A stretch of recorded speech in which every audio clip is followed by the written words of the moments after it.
Letos sem se odločil, da bom imel govor pred Mirom, ker drugače Miro vse povem, pa jaz ne vem več, kaj ne povem, kako ne povem.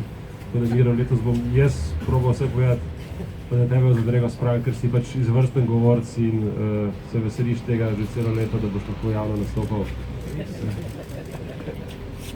Vidim, da ga vsi poznate, ker se skoraj vsi smejete, ja, tako da. Ampak, ok, šalo na stran, zelo smo ponosni, da so ledene skulpture Miro Rismondo, oziroma Rismondo, ponovno pripravile presežek zamrznen oziroma pravljice v ledu. Kljub temu, da pač življenje ni pravljica, imamo pač vsako leto zagate in težave, da spravimo to ledeno deželo skupaj. Smo vseeno, mislim, da stopili skupaj, koliko je treba, in da imamo pač na voljo za naše obiskovalce prelepe zgodbe v ledu, ki se s svojimi umetniki ste jih naredili. Mi smo res ponosni, v BTC-ju se dejansko trudimo, da smo družbeno odgovorni, da vračamo družbi ne samo pač s ponudbo, ki jo imamo, ampak predvsem na druge načine. In mislim, tudi en način, s katerim smo to naredili, tudi sodelovanje z vami. Tako da vreme je malo zagodlo, snežine več, kar je škoda za tak romantičen dan, ampak besedo bi kar predal Miru, ker mislim, da bo res povedal tiste stvari, ki jih mora. Hvala lepa, da ste prišli, majhna pogostitev tukaj za vas pripravljena, tako da se malo poveselimo in pa seveda gremo pogledati prelepe skulpture. Hvala lepa. Hvala lepa. Ja, vsak let, ko začnemo delati to ledeno deželo, oziroma ko se začnemo pripravljati, je en kup enih problemov, ki jih sam ne bi mogel rešiti, in tukaj vedno pristopil zraven v prvi vrsti BTC. Hvala za vso pomoč. Štil, Unikomerc, Mali in pa še, mislim, da ne 5-6 drugih in pa 12 drugih prijateljev, ki so dejansko osebno prišli fizično pomagati, delati, klesati, da ta ledena dežela sploh lahko nastane in je postavljena na ugled v Ljubljani, kar mislim, da je en velik plus. V ledeni deželi ne bomo prej izgubljali besed, lahko nas boste vprašali kasneje o posameznih zgodbah. Dve stvari, letos je let samo slovenski, imamo pa tudi sneženo skulpturo, sneg je naraven iz Korenskega sedla, žaganje je iz Mledenka, tako da je vse lokalno, ne. Bi pa povabil v tej priložnosti tukaj zraven mene ekipo, s katero gremo v Harbin. Letos bo prvič slovenska ekipa odšla na Kitajsko, kjer bomo izdelovali 2 ledene skulpture in eno snežno. In bi prosil Robita, Bojana, Jureta, pridete sem, da bo še vam malo narodno.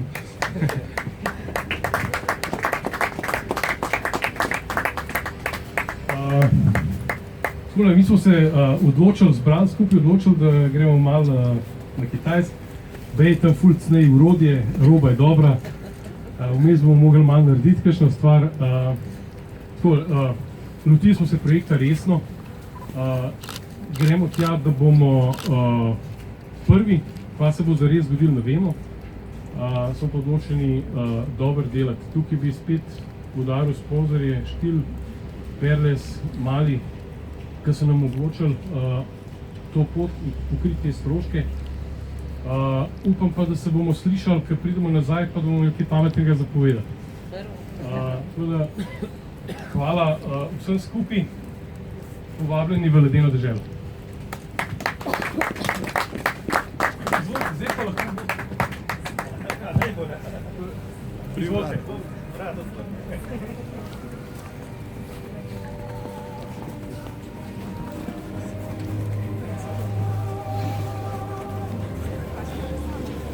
Zdaj smo stopili v ledeno deželo, pa si pogledamo na kratko.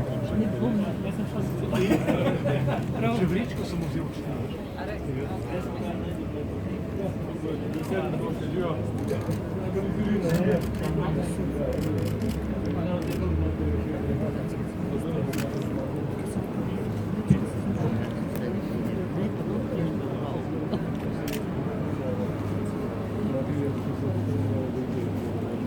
No, to je ledena dežela, ki najdete v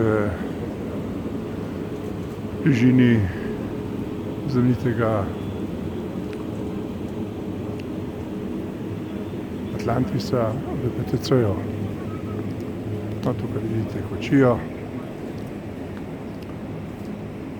pa lokostrelca.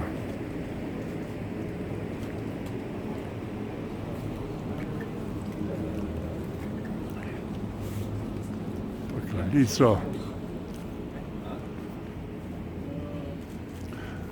Kot ste slišali, so vse te skulpture narejene iz domačega ledu.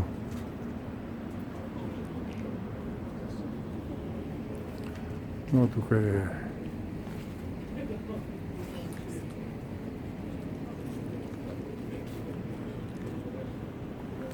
tudi drsalnica za otroke, pa si jo poglejmo. No, tako izgleda.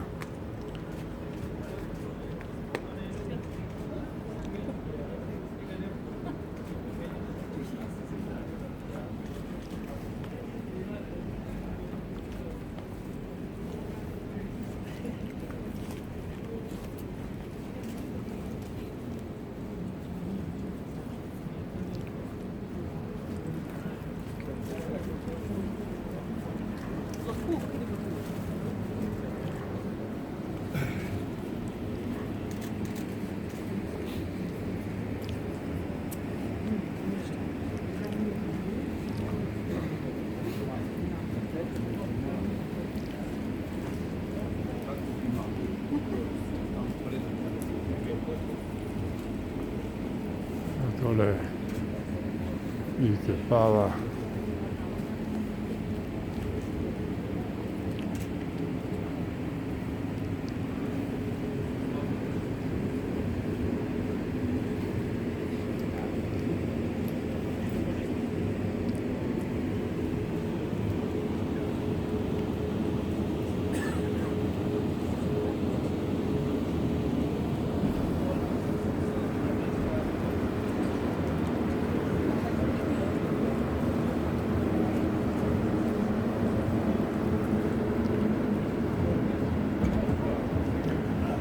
No, in končajmo s pogledom na tega